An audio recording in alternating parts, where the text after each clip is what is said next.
सीधी बात नो बकवास आप देख रहे होंगे, लगातार 2 एपिसोड आपके सामने आ चुके हैं। आज तीसरा एपिसोड है और बहुत ही महत्वपूर्ण शब्दों पर हम चर्चा कर रहे हैं। 2 बड़े महत्वपूर्ण शब्द गणतंत्र और लोकतंत्र। इसमें कई बार विद्यार्थी कंफ्यूज हो जाते हैं। आज के इस एपिसोड में हम जानेंगे कि वास्तविक रूप में दोनों का मतलब क्या होता है।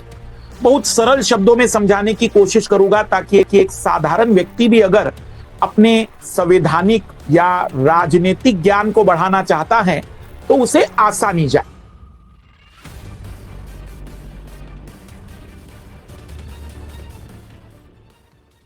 लोकतंत्र का मतलब होता है, जहां हम अंग्रेजी में कहें तो डेमोक्रेसी। डेमो का मतलब जनता और क्रेसी मतलब क्राटोस शब्द से बना है। क्राटोस का मतलब शक्ति होता है।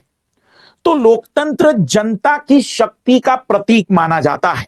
लोकतंत्र में जनता अंतिम रूप से शक्तिशाली मानी जाती है। जैसे हमारे देश में भी हम कहेंगे कि सरकार शक्तिशाली है, लेकिन सरकार को शक्ति संविधान ने दी है और संविधान को शक्ति जनता ने दी कि उन्होंने उस संविधान को माना है। आज अगर देश की पूरी जनता संविधान को नकार दे तो सब कुछ खत्म हो जाएगा और अंतिम रूप में जनता शक्तिशाली इकाई के रूप में सामने आएगी। जब जनता का ही शक्ति का सिद्धांत होता है तो वहां पर न्यूनतम पुलिस बल की जरूरत पड़ती है। क्यों? क्योंकि कोई ऊपर से थोपा गया नहीं है, बल्कि आपस में लोग स्वीकार कर रहे हैं कि मुझे ये कानून मानना है, मुझे इस कानून को स्वीकार करना है। मतलब लोग अपने आप को समर्पित करते हैं संविधान में या कानूनों में दी गई बातों के प्रति कि हम आपके इस दायरे के भीतर रहेंगे। साथ ही साथ लोकतंत्र में विरोध प्रदर्शन हो सकते हैं, हड़तालें हो सकती हैं। एक तरीके से संविधान के अंतर्गत या कानून के अंतर्गत विरोध प्रदर्शन करने के कई प्रकार के विकल्प दिए जाते हैं। जहां भी लोकतंत्र होगा वहां पर संविधान होता है, लिखित हो जरूरी नहीं, लेकिन संविधान जरूर होता है। अगर हम लोकतंत्र की बात करें तो लोकतंत्र में बहुमत सबसे बड़ा इंपॉर्टेंट। अगर आप मुझसे कहे सर एक लाइन में बताइए, इतनी बातें नहीं। लोकतंत्र मतलब बहुमत का शासन, जिसकी ओर बहुमत उसी को निर्णय मान लिया जाता है, ये लोकतंत्र है। सरल अर्थों में मेरे हिसाब से लोकतंत्र मतलब बहुमत। लेकिन वही बात यदि हम करें गणतंत्र की, गणतंत्र अंग्रेजी शब्द रिपब्लिक से बना है और रिपब्लिक या पब्लिक का मतलब होता है सार्वजनिक, या एक तरीके से हम कह सकते हैं सार्वजनिक मुद्दा।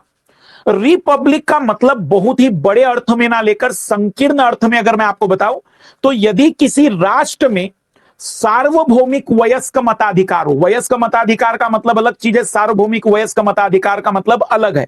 सार्वभौमिक वयस्क मताधिकार जिसमें लिंग के आधार पर भी भेदभाव नहीं होगा, पुरुष महिला दोनों को दिया जाएगा, शिक्षा का कोई क्राइटेरिया नहीं होगा या फिर और कोई आधार नहीं होंगे, बस एक निश्चित आयु पूरी करिए और आप मतदान कर सकते हैं। जैसे भारत में एक 18 वर्ष की आयु तय की गई है।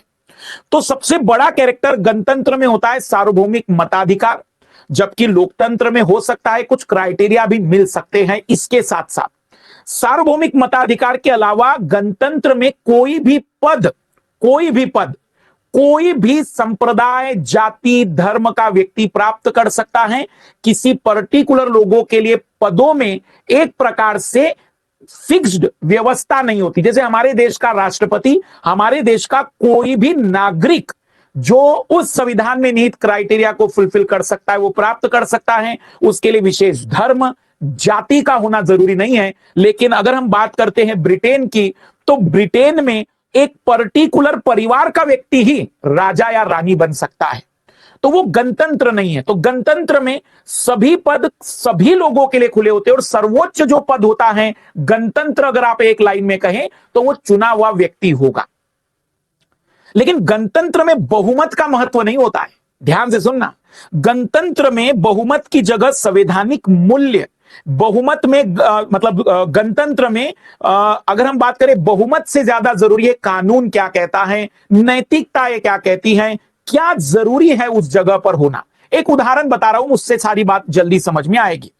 जब भगवान श्री राम वनवास के लिए गए तो उसके बाद उन्हें मनाने के लिए अयोध्या के लगभग सभी लोग थे, माताएं थी और उनके सभी भाईजन, या हम कह सकते हैं कि लगभग सभी लोग उन्हें मनाने गए। यदि लोकतंत्र की बात करें तो लोकतंत्र ये कहता है कि बहुमत जहां जाएगा आपने निर्णय वही लेना है। तो भगवान श्री राम अगर लोकतंत्र में मान के चलिए विश्वास करते तो वह वापिस लौटते, लेकिन लोकतंत्र से ज्यादा बेहतर विचारधारा गणतंत्र की होती है, क्योंकि यह मुद्दा एक सार्वजनिक मुद्दा है, दुनिया के सामने एक मर्यादाओं को परिभाषित करवाना है। तो भगवान श्री राम ने बहुमत का विचार न करते हुए जो वचन दिया था, जो बातचीत हुई थी, जो वादा हुआ था, उस संवैधानिक उस नैतिक मूल्य का ज्यादा महत्व रखा। नैतिक मूल्य ज्यादा बेटर कहेंगे। तो गणतंत्र में जनरली कहा जाता है कि एक गणतांत्रिक देश लोकतांत्रिक होता ही है, लेकिन एक लोकतांत्रिक देश गणतांत्रिक हो जरूरी नहीं होता। बाकी लोकतंत्र और गणतंत्र में क्या मुख्य अंतर होते हैं आप मेरी स्क्रीन पर देख सकते हैं कि लोकतंत्र और गणतंत्र में मुख्य अंतर क्या रहेंगे। सरल अर्थों में मैं पुनः समझाना चाहूंगा, कुछ बच्चों के मस्तिष्क की सीमाओं का अगर उल्लंघन हो गया हो। गणतंत्र का मतलब रहेगा कि सही क्या है, कानून क्या कहता है, संविधान क्या कहता है, अल्पसंख्यक के हित पर भी ध्यान दिया जाएगा, बहुमत का उतना महत्व नहीं होगा। लेकिन लोकतंत्र में सबसे ज्यादा जरूरी होता है बहुमत का महत्व। बाकी मैंने कुछ विशेषताएं बताई है कि गणतंत्र में सार्वभौमिक वयस्क मताधिकार मतलब यूनिवर्सल जो सेपरेज की बातचीत आती है, साथ ही साथ वहां पर सभी पद सभी के लिए होते हैं, लेकिन लोकतंत्र में जनता का जनता के लिए शासन को ही हम लोकतंत्र कहते हैं। बाकी मैंने जो उदाहरण बताया है वो लोकतंत्र और गणतंत्र में आपकी समझ को बेहतर करेगा। भारत लोकतांत्रिक गणतांत्रिक राष्ट्र है, दोनों विशेषताएं भारत में मिलती है। मुझे जरूर बताते चलिएगा कि इस एपिसोड में आप अगला क्या चाहते हैं